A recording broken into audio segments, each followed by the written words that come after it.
keep forgetting to do. And so last time I saw you, Chris, was actually around this time last year in Minsk at the Sky Teach Festival, which was great fun. We had a lot of fun there in Minsk. And you are basically a teens expert. I remember watching you give a great plenary speech about how to teach teenagers, lots of fun anecdotes. I remember the one about using toilet paper or something as great classroom management. I hope I don't ruin it. I don't know if you're going to be mentioning that today. No, that was a good one. And Chris has written a couple of books. There is the great Understanding Teenagers in the ELT Classroom, which basically says what it does on the front page, on the cover.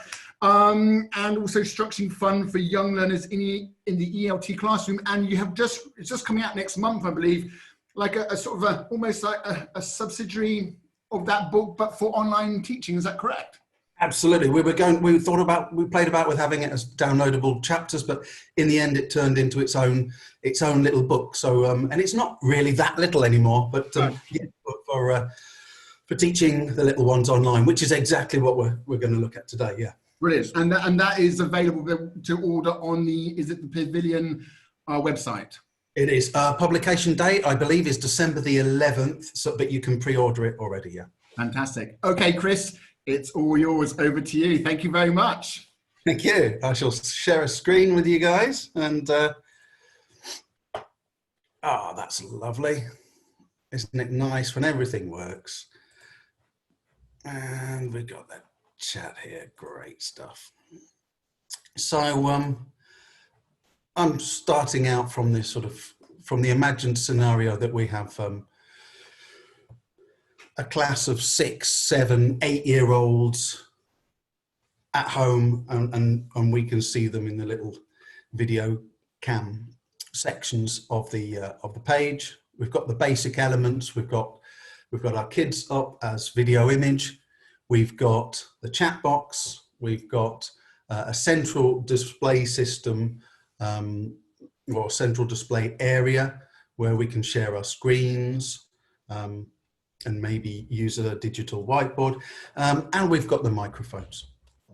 I think anybody who's taught primary online, one of the first things that hits you is the potential cacophony. You can have, little Alex sitting at home and he's in the same room as his grandfather who is watching soap opera on TV. Or, you've got Sarah there and, her mum's having a conversation with her dad about the insurance form for the car, stuff like that. So you can get a lot of noise coming in, you can get feedback loops, and it only takes a couple of students to have like a noisy microphone to actually disrupt the whole lesson, because that sound goes out, as you know, that sound goes out to everybody. So the first thing we need to do is to take control of our channels of communication. With the microphones, yes, we can mute all our students. However, I liken this to walking in, in class. You wouldn't walk up to a kid and clamp your hand over their mouths to shut them up. It's a little bit brutal. What I prefer is my students to be using the, the abilities, facilities that the online lesson gives them responsibly. So I've developed these. This is the first little prop I've got to show you. And these are, I put them on the back of chopsticks. This first one is mute your mic. So when I get this one out, I'm asking, this is unmute your mic. So this is, when I get this out, I'm asking all the children to activate their microphone, because I want us all to do a chant, to sing, or to talk. That's unmute your mic. Okay. This one is mute your mic. So if I'm going to play a clip, or if we've got a lot of noise, okay, everybody mute your mic, ding, ding, ding, ding, ding, ding, ding. And this is my favorite one. This is mute your mic, but unmute it when you want to speak, and then mute it again once you've finished speaking. So we're pushing towards a responsible use of the microphones. And I can send these to Glenn, or I can send these to you directly if you send me an email, and I have them on PDF. You print them off in color, cut them out, blue tack them to chopsticks, and Bob's your uncle. Bob is my uncle. So that will help us. And you know, sometimes I explain this at the beginning of the lesson, what they mean. I may have a little message that I've pre-written to explain it. Sometimes I run that through Google Translate. So I also have it in my students' L1. I'll put it first in English, then I'll put it in their L1, then I'll put it in English again. So we're using the sandwich technique there. We can have a similar thing or a similar issue with the chat box. So, I mean, I'm sure that this is what they look like when they arrive in your inbox. I'm sure you're all familiar with something like this. You know, if you look at your chat boxes now, ready, steady, go. This is a kid who's just discovered that if he holds down a letter, it will, you know, keep going and going and going. A lot of fun. Some of them discover that they can, you know, type emojis into the chat box. I even had one little girl who discovered that she could copy and paste the entire contents of her teenage brother's vocabulary and grammar exam. So she started pasting that into the chat box over and over and over again. You can imagine that created havoc in the lesson. And I actually had to temporarily bounce little Daniela from the lesson because it was taking over. But again, I mean, you may have, depending on the platform you're using, you may have the ability to stop your students being able to type in the chat box. But again, I think it's better if they are monitoring and their own use of the chat box and being responsible. Now, one of the solutions I have for this is a pre-written message, and I have a number of these. And this pre-written message I have on a Word document, and then when I need it, I go over to the Word document, I copy it, I come back and I paste it into the chat box. Sometimes I use these pre-written messages at the point of need when there is an issue, because if you start trying to type that, or you start trying to talk to, you know, Daniela in the middle of a class, then you're disrupting your own classroom dynamic. If you've already got this prepared, it's a lot quicker. Or at other times, I'll do what I refer to as fronting discipline, and I'll put a message like this in the chat box right at the start of the lesson. And again, sometimes I'll do it, I'll sandwich it. So it'll be in English, Spanish for my learners, and then English again. A lot of the time at the beginning of the lesson, they're sitting there with their parents. So their parents look and help remind them. And because it's at the start of the lesson, nobody's defensive, nobody's done anything wrong. So they're looking at it, oh yeah, well, I don't want that to be me today. I have a number of these messages in sort of various formats. Some of them are slightly sort of stronger. Some of them have subtle reminders. So this one says, dear friends. I have another one that says, dear boys and girls, mums, dads, brothers, sisters. So we're reminding them that there's a wider audience.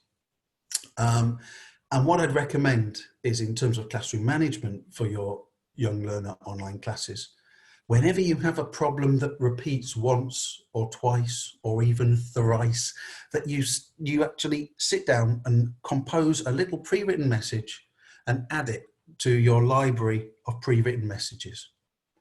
And you can do this as well for technical issues. So if you regularly have students who have problems with a feedback loop, for example, you can explain that, you know, what's happening is that the sound's coming out through your speakers and back in through your mic. Could you try to get a pair of earphones, etc.? And that is a lot quicker to do when you're just pasting it from a pre-written message and putting it in the chat. If that makes kind of sense, can I ask you to press S on your keyboard and enter it into the chat box?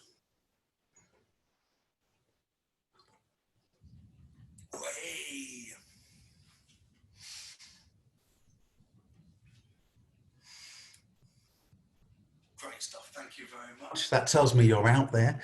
One thing at the beginning of a lesson or at the beginning of a term with a group, I often do this with Y and N, yes and no. And that tells me if my students are, you know, basically keyboard literate and able to locate the yes and no button. Once you can get a yes or no from a group, you can get these minimal responses, then you can do basically anything. You can have complicated language, they can give you simple responses. Then we can take that further, we can ask them to type in yes and no as full words, or yes I do, no I don't, and we're just gauging their keyboard literacy. So the next biggest threat to your online lesson in terms of continuity, dynamic, I think, is confusion on the part of your learners. The moment a child doesn't know what to do, or you've asked them to do something with language, but they don't have the language to do that, then we create stress within the child. And the way that the child normally resolves that stress is by turning to the side and screaming, "Mom!" And mom comes running to try and resolve the problem. Now, yes, we do want parents involved in the lesson, but it's so much better if the parent is sat at the side of the student because they want to be involved in the lesson, rather than having to come running from another room in the house as troubleshooter. Because right now, mum doesn't know what little Alex is meant to be doing. She's going to have to get involved because she can see that her kid's stressed out, which will involve her talking to Alex, which will probably come out over our microphones, and it creates more confusion. So yeah, we want parents to be involved in our lessons, but not in that way. So we need support on the tasks and support in terms of language. So the next couple of activities will demonstrate that for you. We've got here a very simple activity. I call these stuff like this conversion activities because it involves taking a word in one format and changing it. It could be, you know, matching words, changing words to letters, etc., etc. So the task is, this is a slide that we're sharing with the class, either like I'm sharing it now with a shared screen, or we're sharing it on a central display area, which is acting as whiteboard, depending on the platform you're using.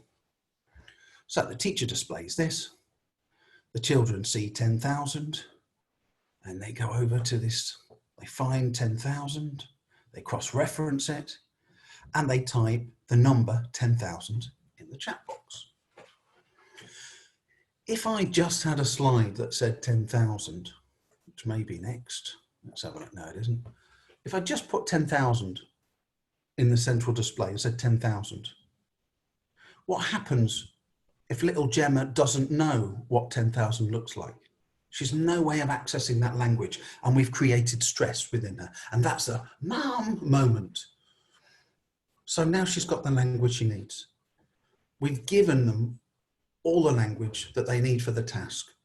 And so the task, by its inherent design, contains the solution to the problem that it poses in the first place. Now, the high flyers, they don't need to look at it. They know, yeah, I already know, great. And we ask them to type in 10,000, and then they can type without looking, teacher, no problem. They're not going to object, but there's a little bit of help for everybody else. And then we move to the next slide. We've got then, etc. I actually developed this activity in response to seeing how much my kids liked typing in these large numbers in the chat box. Now imagine we're doing this activity and we've done 10,000. Most of the class have typed in their 10,000. So I've got, you know, lots of this in the box. We've got some hits, some misses. We've got a few 100,000s. We said, no, you know, one less, Gemma. You need to go down a bit. No, that's 100, Michael. We need 10,000. Oh, that's 1,000. Lillian, go for 10,000. Yep, that's great, etc. We're providing commentary. And now it's time to transition to the next slide. Now imagine Marcus. Marcus is going slowly. He's finally found 10,000. And now he's starting to copy it. He's maybe had a tech issue, or, you know, maybe his little baby brother came and started playing with the screen. And then we're going to transition to 10. And he's going to be going, oh, no, teacher, go back, go back. like when we transition to a page too quickly in the classroom. What we can do is something like this. So here you can see we've got one slide, one screen, but in the top corner, I've included the previous screen for any student who is going slowly, any student who is lagging behind.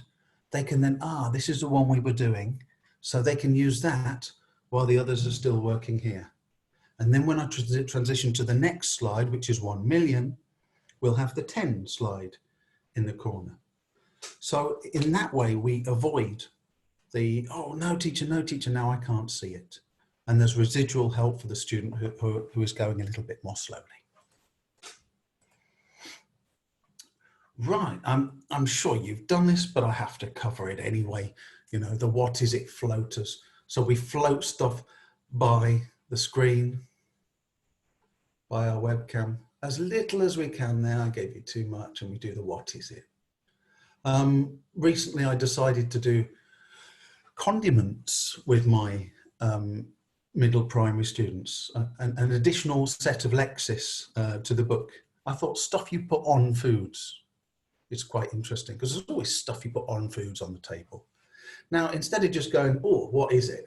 And they go, it's mustard. We're trying to pique their curiosity. So we give them as little as we can. And then also we're trying to get as much language as we can out of them. So we're not getting them to shout it out. We're getting them to type it out. And what we want them to type, for example, with my 6 and 7 year olds, is I was getting them to type this. I think it's mustard. So they all had to type a full sentence. Now, according to my own criteria, which I've just explained, what happens if they don't know the word mustard? Well, then we've created stress, or, well, we've created the need for language. But how do you put the previous slide in the corner like that? You do a screenshot or a snip. You use the snipper tool, take a snip of the PowerPoint, copy it, and then just paste it as an image into the top corner. So it's no fancy function or anything like that. It's just literally taking a snip. If you type in the snipping tool in your menu bar, you'll get that. I think it's on most PCs. So what we do is we have the language they need. We have mustard, ketchup, hot sauce, black pepper. We have that on the central screen that we're sharing so that they can choose. And we have, I think it's a, so if they need to, they can piece that together. So let's try it then. I'm going to ask you to type in, I think it's a, or I think it's, and whatever you think this is coming past. As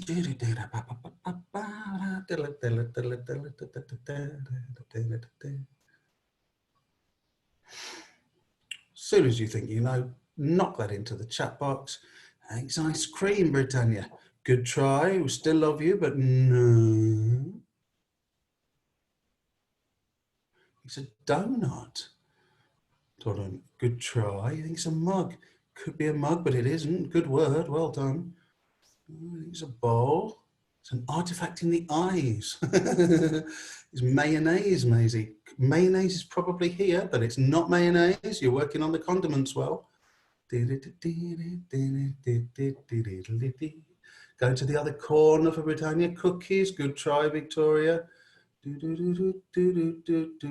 think it's, you see, all this time we're giving the kids the chance to type in and practice the language. Using salt is very close to salt. Salt is its best friend, Bron. It's pepper. Yeah, we got it. Benji, Lee, well done. Yeah, there you go. So again, but the whole thing is not this. The whole thing is getting them to type as much as you can. And so we're using this to generate the excitement, and we're harnessing that and forcing the students through this funnel where they've got to type this sentence that's maybe just a little bit longer than they're comfortable with, but they'll do it because they might get the chew. They might get it right, which is the reward. So we're going back to sort of Vygotsky's notions of play being self-restraint and then the bigger reward.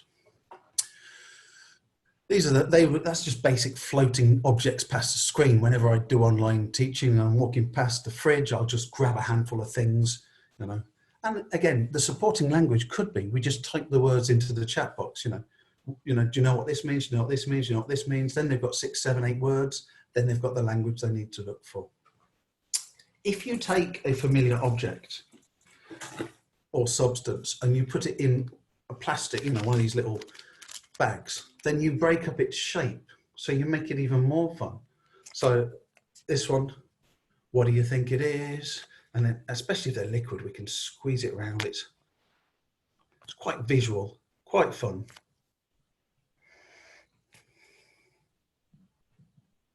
Yeah, absolutely. You're right. It is gooey. It must be toothpaste. It's washing up liquid. It is, Kate and Maisie. It is washing up liquid. Okay, we've got another one here. What about that one? And if you're not teaching from home, if you're actually going into school, it is oil. Holly and Alex, very quick on the mark. Beautiful.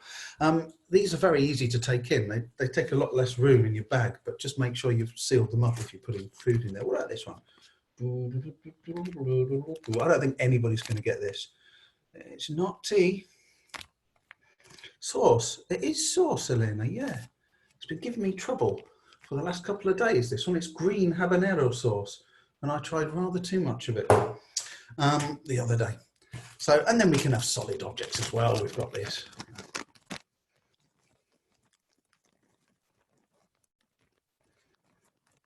It's cat food. It is cat food. It's not granola, but yeah, it's yeah, good one.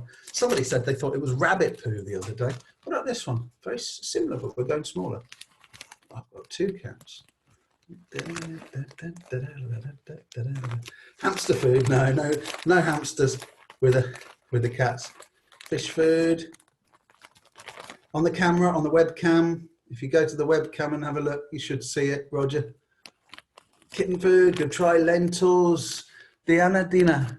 Yes, lentils. Well done. All right.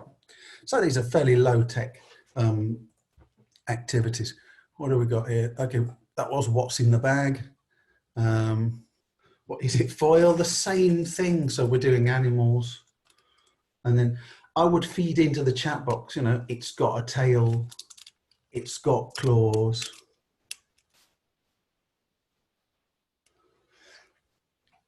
And obviously I'm showing you these activities, in a fairly random order, but I'm trying to make them, fit in with the things we're doing in the course book. So we're doing animals and we're doing body parts. So we've got claws, tail, etc., etc. Any ideas there? Mummified kitten. Love it, Rob. I might give you a clue.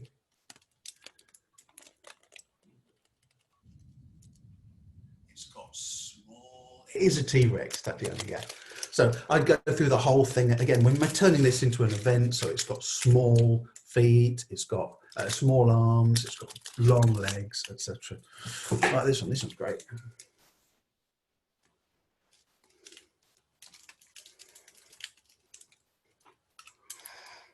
So it's not an elephant. Good try.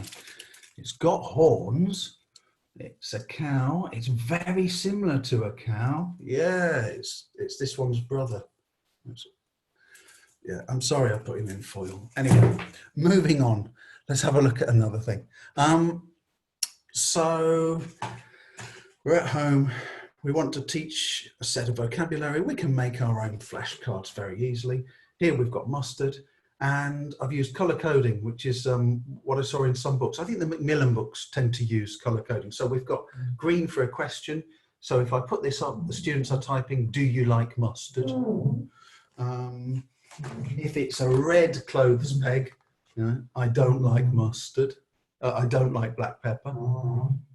And if it's blue, it's a question. So here we've got blue, then green, then blue. So here they would be typing in, do you like hot sauce? Yes, I do. Do you? For example. So we're just changing the prompts to get them writing these mini dialogues. I think every house benefits from the presence of at least one cuddly toy. My cuddly toy choice today is Henry. So I'll often have Henry sat next to me on a chair, and sometimes we'll just run through the flashcards with Henry. So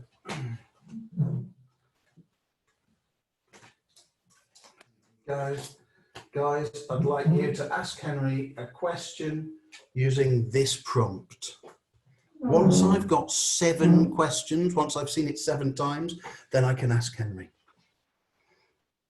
You can start your sentence with Henry.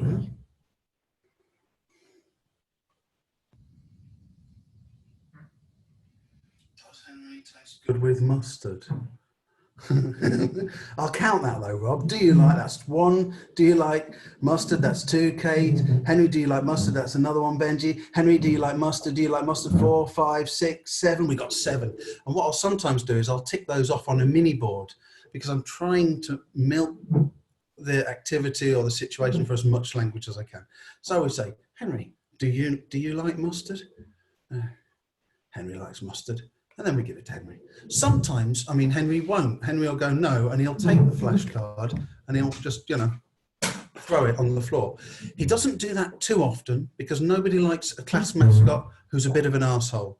The class mascot has to be liked by the kids, really. So he doesn't behave very often. So you just have a naughty day occasionally like that.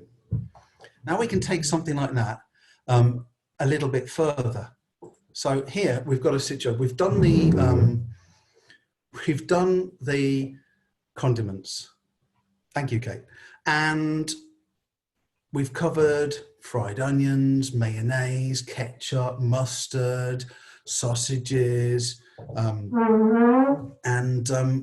we've got those, you know, we've done a bit of mise en place. They're all there on the table. And the first thing we say, you know, Henry, do you like sausages? And obviously Henry says yes. Henry, do you like bread? And he says yes. So we make the first, you know, make the hot dog, and then slowly we put on the condiments. Each time we're asking the kids to type in, you know, do you like or does Henry want, depending on the language and the grammar we're embedding there. And on this day, Henry wanted everything. And I could hear the kids going, oh, as well. So we had fried onions, grated cheese, hot sauce. Halfway through, I gave Henry a little pep talk. I said, Henry, you know, are you going to eat this? And, you know, Henry was adamant that he was going to eat it. And then finally it got to the end. I think here I'm putting the fried onions on. Finally it got to the end and Henry didn't want it. And then I was obviously just exasperated. I said, I don't know what to do now. Until one of them, little Carmen, says, teacher, you eat the hot dog, which was perfect because the hot dog was my lunch. But again, we milk that. I eat the hot dog. Okay, so now we've got a potential event. So instead of me just eating the hot dog, okay, do you think I should eat the hot dog? If you think I should eat the hot dog, say, teacher, eat the hot dog. If you don't think I should eat the hot dog, say, teacher, don't eat the hot dog. And we have a little mini whiteboard. We divide it into eat the hot dog, don't eat the hot dog. And as the sentences come in, we're ticking them off. So the language the kids are using has a real consequence. You know, this fat guy at the other end is going to stuff his face, but still something is happening because of their language. We've created that event. Teacher, don't eat the hot dog. Yeah, Laura, I know you can see I've already had too many, but I did eat the hot dog, I have to confess, but I only managed to get 1 mouthful in. Then I had a tweens class and the hot dog was just there. I was looking at it. It was taunting me. I managed to get another mouthful in during the tweens class, and then I finished it off during a young adult advanced class later on in the evening. If you haven't got Henry, buy a cabbage and draw eyes on it. You know, anything can be a class mascot. Okay, next up. So dictations are great, they're fine. We can have a lot of the course books have these little mini flashcards in black and white at the back of the book. So they cut out, thanks Antonia, they cut out the mini flashcards and they colour them. And we can do it as a whole class dictation. So, you know, we're holding up, you know, the first little mini flashcard. It's a kid getting up in the morning. It's connected to a flashcard in the book, I get up, you know. And then we can turn it into a dictation. We say, colour the boys' pyjamas green. everybody colours the pyjama screen, including the teacher. So we're providing that frame of reference, showing the kids. But occasionally you might have, you know, not everybody might have their colours. So I came up with this. This is a colourless dictation. And it's, you know, colour the boys' pyjamas with vertical lines. Again, if you display this on the central screen, the kids can see it. So there's a support, and we're taking the language a little bit further.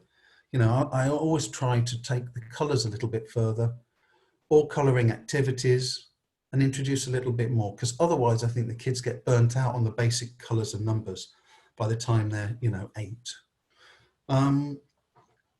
We had an interesting occurrence where one student said, you know, I don't want to colour. We were in the middle of a colouring activity. I thought, you know, that's a shame, because I had a colouring activity planned for that lesson and the next. So the next lesson I said, guys, last time a couple of you, because it started to spread, you know, I don't want to colour either. I said, a few of you said you didn't want to colour. So now today I want you to decide which role you have. And again, a mini whiteboard divided in 3. I just want to colour. The next column, I want to colour and give instructions, or I just want to give instructions. So they told me which they wanted to do. They typed it in, and then they wanted to, some of them wanted to change. So, can I change, teacher? Yes, you can. While the enthusiasm is on the part of the student, you know, we have the control. So yeah, but you have to type in, teacher, can I change? And the ones that just wanted to colour, they just coloured. The ones that wanted to just give instructions, when it was their turn, they'd say, okay, you know, activate your mic. So we got them to activate their mic, and they said to everybody, colour the girl's t-shirt yellow. And then everybody did that. And then some people were doing both colouring and giving the instructions.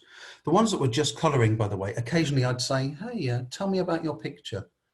Tell me about the, you know, the girl's t-shirt. And they type in, the girl's t-shirt is yellow. So they weren't really just colouring. And it was nice, because in the middle of this activity, one little boy, they came to, I think it was New Tiger 3. It was a set of beach vocabulary. And there was a parasol, and somebody was, you know, sitting in the shade. That was the phrase. And one little boy said, colour the sand green wiggly lines. Yes. So we can just have that on the central screen, and it just adds a little bit of spice to a dictation activity. Right. I was showing the class food one day, and I unwrapped this chocolate bonbon, and I think it had been in the packet for a while, because it had gone kind of white, you know, just the chocolate had discoloured a bit. So obviously I made a big thing of this. And, oh God, look at that and that. And then we got out the mini whiteboard, and we put, eat it, teacher, don't eat it, teacher. And they voted on whether or not, again, we're creating a mini event. And we can put, I think for the next one I put, I think you should eat it, teacher. I don't think you should eat it. And this was 6 and 7-year-olds. So we've got that, you know, we've got that modal in there as well. But providing there's enough impetus, providing they know there's going to be some real outcome, they're quite happy to type in their sentence.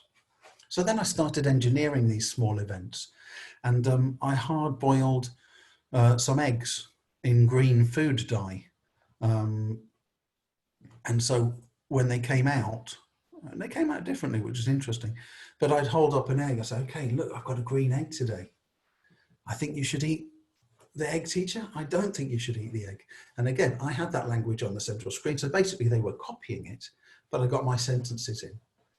And the next time I think I made a pink egg and a range of other strange food combinations. Another one is prediction activities. So we'd already covered the lentils in the little bag. And then one day I sat with my lentils in front of the computer, talked them through planting them. And then everybody typed in, I think they will grow. I don't think they will grow. Now my learners will automatically do, I think they won't grow. So What do I do if my students can't type? Keep it to oral answers.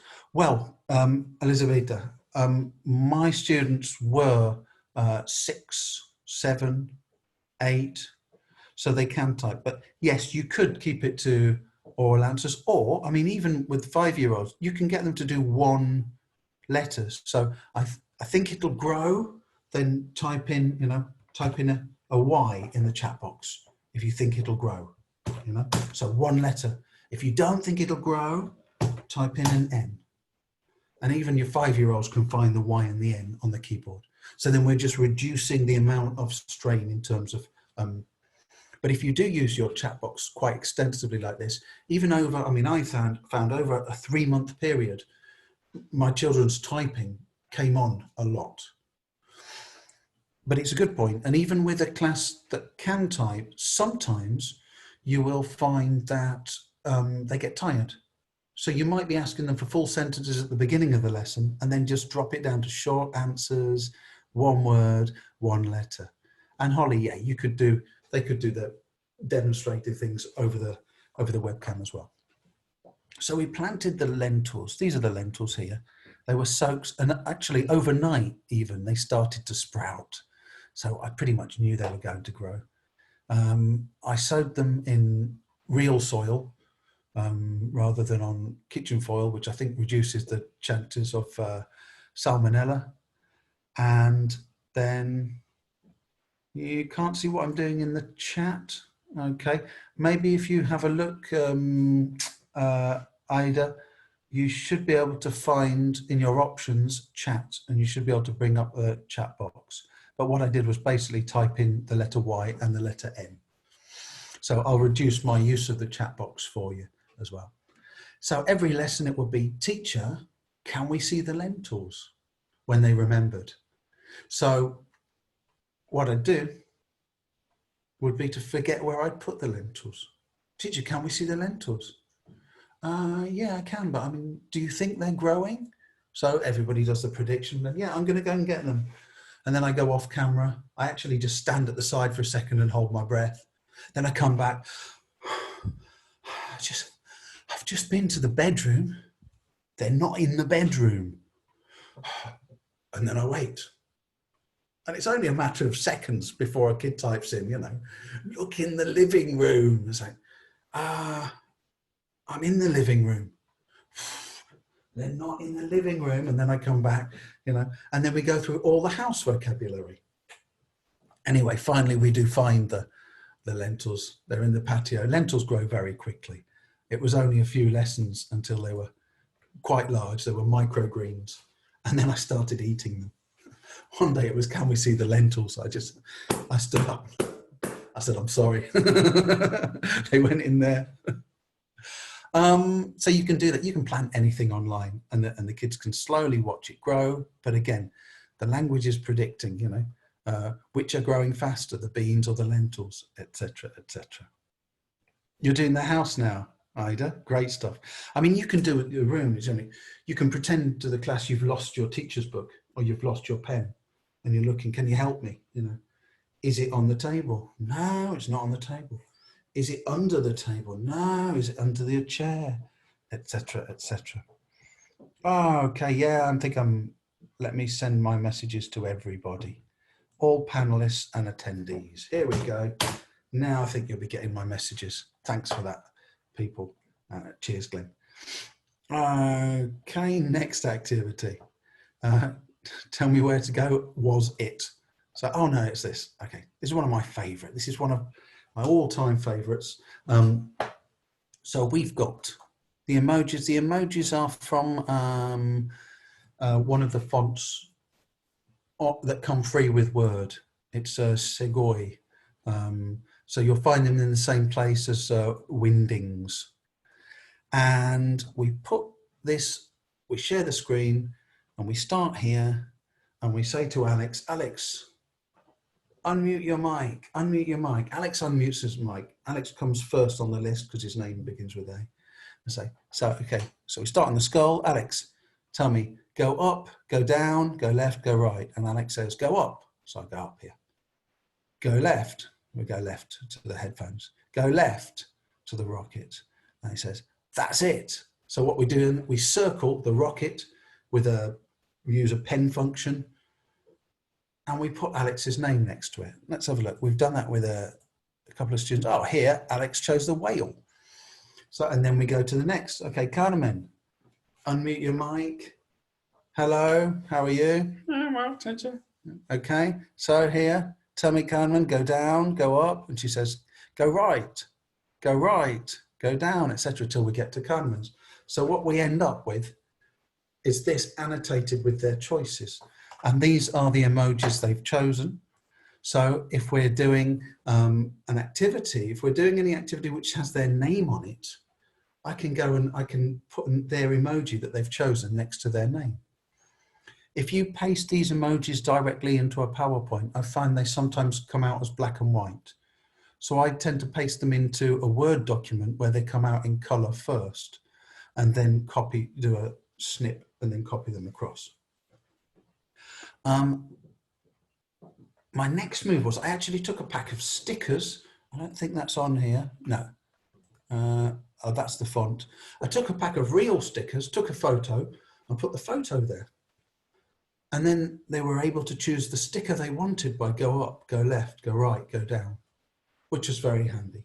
It's also useful, this language, for when they're trying to direct you, across a screen. So when they're choosing their avatar on Class Dojo or Class 123, and they've asked if they can change avatar, then again, you can show them the page. And I've been doing this in the face-to-face lessons and the hybrid lessons we're doing. It's like go up, go down, and they don't need to move from their seat. Go up, go down, go left, go right, because they already know how to direct you through the screen.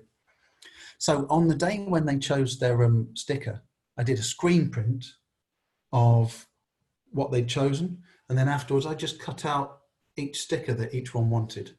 I put it in a little bag like this. So in here, you can see the little stickers they'd chosen. This was over the course of 3 months. There's a bean. We did a bean activity where they drew faces on beans. The bits of gold, I called them pieces of gold. They're decorations from fish tanks. And there's a gummy burger there that they got as the end of course treat. I said to the kids, I said, these are your bags. At the end of the course, you can go to the center and pick up your bag. Your bag will have your name on it. You can see there's a kid's name on the other side. And any time during the course, they could say, teacher, can I see my bag? They type it in, can I see my bag? So yes, you can. And I'd float their bag past and they could see the different stickers or various bits and bobs they chose. So we're kind of bridging the gap. Obviously, if your online students are in Hong Kong and you're in Costa Rica, that's not an option. So, but if you're teaching, your children locally due to emergency situations and they do have physical access to the school at some point, then they can pick up their bags. Okay, so what I'm going to ask you to do now, just a quick time check. I've got sort of 3 minutes to 1. So I believe I've got sort of just a few minutes more before we take questions, yeah? So I'm going to ask you to open up a window. Yes, thank you, Glenn. Cheers. I'm going to ask you to open up a window and go to YouTube. And I'd like you to type in Samsung Panda Mask app. And I just want you to watch the first minute of it. So, or no, the first 30 seconds. Watch the first 4 babies. When you've done that, come back and just type in a yes or a Y in the chat box to let me know you've seen it.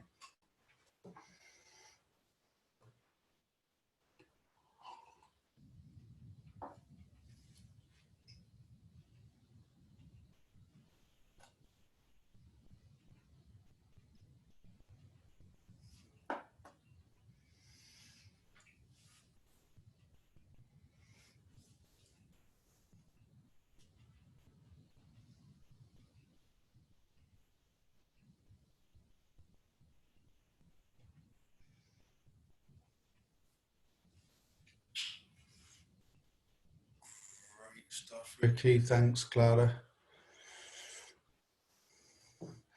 Emma, Elizabeth, Tiziana, magic. Nastia, fantastic. So hopefully what you're seeing is an adult sneezing 3 times and then the panda face superimposed over the kid. Be careful, because there are some like TikTok, Snapchat face apps like this that scare the kids and they're scary. So the panda one is not too scary. But what I do is I'll start sharing this. I'll show the kids the first one, then I'll pause it. And then I'll put on the central display area or the shared screen, she likes it, she doesn't like it. And for the next baby, they have to make a prediction. Then we start the video and we see whether she liked it or she didn't like it. So for the third person S, she likes it, she doesn't like it. This is perfect.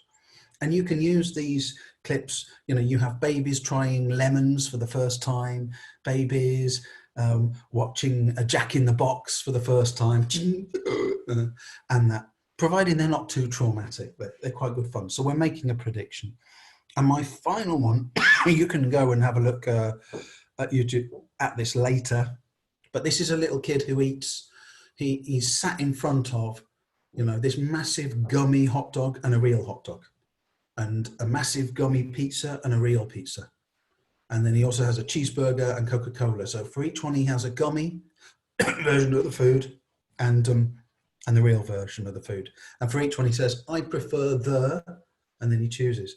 So again, we're stopping the video. We're saying he likes the gummy cola or he likes the real cola. And we're using the clip for prediction. Right, people, what have I got to show you else? Okay, the books Glenn we're talking about are these. So Structuring is the main book. That's this one. 350 pages of love with some pictures in there as well. That's for face-to-face teaching. And then December the 11th, Structuring Fun for Young Language Learners Online comes out. It contains all of this and more, and a number of downloadable resources as well. That's about, I think that's about 130 pages, I'm not sure. So it's a little bit less than the main one, obviously, but I believe it will be of use. Right, Mr. Glenn, I'm ready for questions. Okay, yeah. Guys, if you have any questions, please pop them into the chat box right now, or indeed also in the Q&A box feature. We haven't actually got any at the moment in the Q&A feature. I think everybody's been really too focused on your amazing ideas, Chris, because they have been great. I mean, I've learned a lot, and given us loads of ideas on how to teach kids, and not just younger learners, but teens as well online. I think it's fantastic. Oh, that's magic. Cheers. Okay, I'd have in my classes about 12 students, but I think well, that's the max number we have here at ELTon, and I think that's a sort of a general size. Most schools sort of between 10 to 12 students, but yeah. And the more students have, maybe the more important stuff like this becomes. Yeah. I've already got loads of messages from my teachers, Chris, saying we want those signs. So that's please do. We'll be in touch, and I will make sure the participants get the copies of those signs. That's fantastic. Roger just says he has a question for you, and we've got a few questions in the Q&A box as well. Just checking what Roger's question was. You can find it. In the meantime, Joshua has just asked you a question, saying he really enjoyed the talk, and what do the kids have to do to collect items for their bags? He would love to try that one out, he says. Okay, so it depends on the lesson.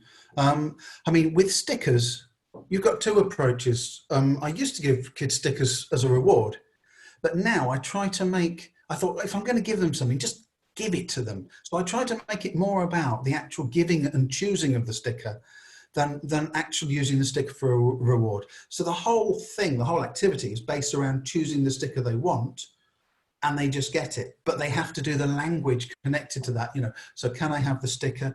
Or we can take it further. Can I have the sticker of the... I actually did an entire face-to-face lesson based around one pack of stickers. Actually, that's a bit too much for me to explain here, but that's in the main book. And that was one pack of stickers, and the whole lesson consisted of a student choosing one sticker, requesting it in various formats, written format, spoken format, describing it. And then at the end, they got one sticker, one entire lesson, writing, speaking, vocabulary. But yeah, so they don't actually have to do anything to get it in terms of performance. It's the transactional language we're working. Okay, Johnny at International House Bielsko-Biała down in the south of Poland says, can you recommend any good resources? And also, can you recommend something when they don't write in the chat box or don't participate?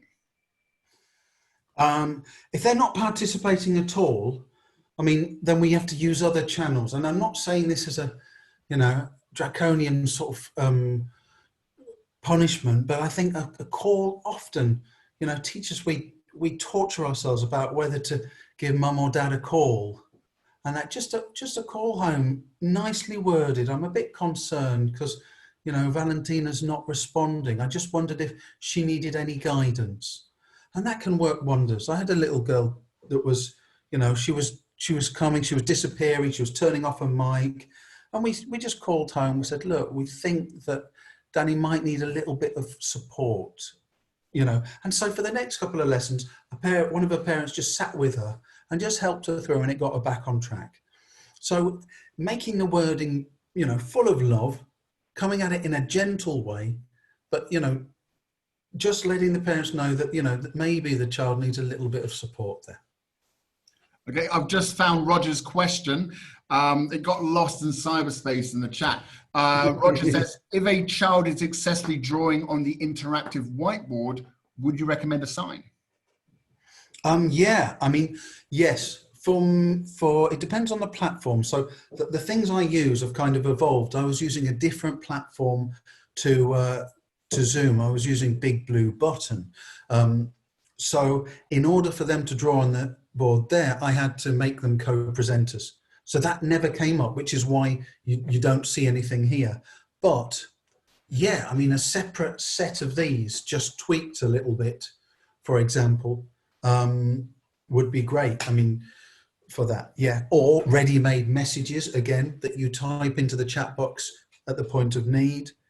Or, if they are, if they're out of control with their crazy scribbling, then yeah, you might need to just disable it temporarily for them. Now, Britannia School, which is a school in Minsk, says, thank you, Chris, as we all do, amazing stuff. But she asks, does it always take you long to prepare your lessons? And how often, how much do the ideas come to your mind? The ideas come to my mind mixed in with the voices. So it's very difficult to, separate the one from the other. I'm joking. The lessons. So you can't always do a really good lesson. I find if I'm teaching 4 lessons in an evening, then one of them will be spot on and I'll nail it because I've spent longer planning it. One of them will be okay. One of them will be slightly, not enough, kind of not enough there. And one of them probably I'll realize next time I need to give that group the love. So it's always juggling. And I find in ELT, we're always almost dropping one ball, and trying to catch it on the rebound. So, most of the time my YL lessons are good and I can see how I could have made them excellent, but I just don't have the time to make it tight enough. But what I do try to do is reduce the amount of transitions. So if I can put the lesson on a PowerPoint, even just with page numbers and the supporting language, and it just flows without me having to chop and change, sharing screens or uploading too many files, I find that goes slightly smoother. But there are always moments, when stuff breaks down. And I think in itself, breakdown is wonderful because it allows you to, later, you often can't fix what's gone wrong, but between lessons, then you can think, okay, so I'm going to make this tweak, I'm going to make this adjustment. At the beginning of the lesson, I'm going to address this issue. So yeah, so the question was, how long does it take me to prepare?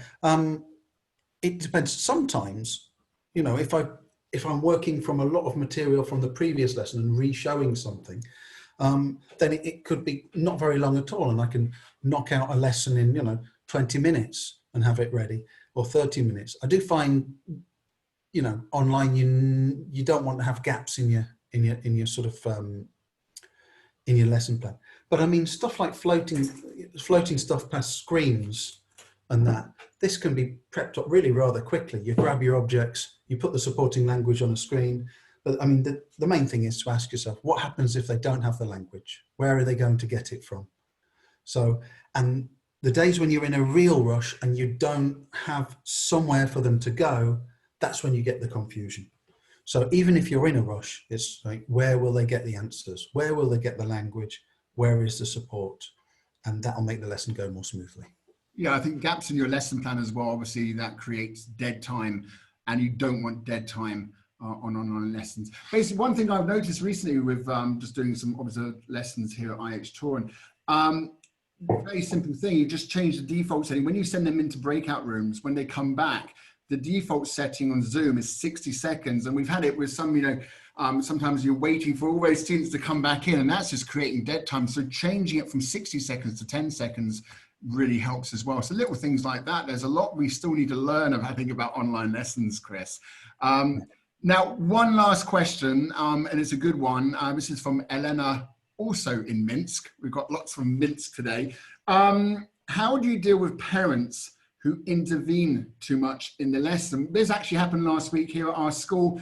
We had some parents who helped with the tests online, and so the weaker students actually scored 100% and the stronger students actually got less than the weaker ones, and it just wasn't fair at all. So Chris, your thoughts on that?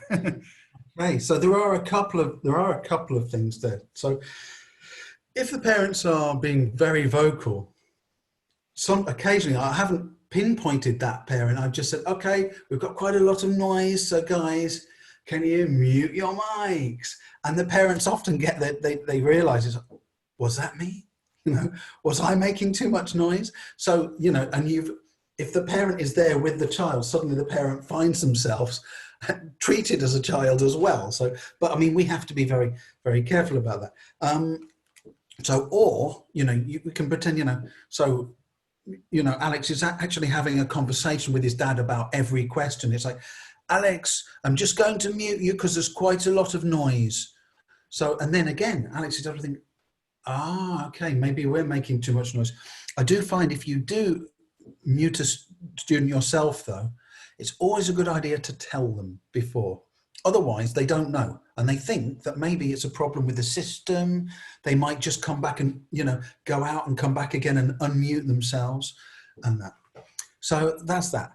The question about test integrity, it's an interesting one. And I think this is not just for primary, it's for, you know, this touches on sort of teens online teaching as well. What we've done is, because of the emergency transition, we've started using online as a replacement for face-to-face. So a lot of our testing is in this sort of quiz style. You know it or you don't know it. But a quiz depends on all the circumstances being very tightly controlled. And so the quiz paradigm doesn't really work so well for online lessons. So I think the direction I'm starting to go in my own head is to move it away from a quiz controlled paradigm, which means that a lot of the tests we had prepared and we've probably put on PDF ready for sending become obsolete, and move towards a performance paradigm. So we have a child there, can you tell me about, and then we give them a lexical set, and then we can see the performance rather than, you know, things beyond our control. We can see the amount of pause that they have, the level of fluidity, and we make notes. But that will take designing. That'll take you know, some development. Yeah, I mean, I've done talks myself about online testing, and there's loads of different platforms out there. One that I'm a big fan of at the moment is exam.net. I'm not sure if you've used that one, but that's quite a, it does give a lot of validity. And I think, you know, it's as important, because there's no point doing the test if it's not valid, you see. All right, well, Chris, it's been a pleasure having you. I know we've had so many messages of positivity saying thank you so much for such an interesting talk. I myself and we all have learnt a lot. So thank you very much, Chris. It's been a pleasure. And thank you, Glenn. Thanks for putting this on. No problem. Okay, speak to you soon. Bye-bye.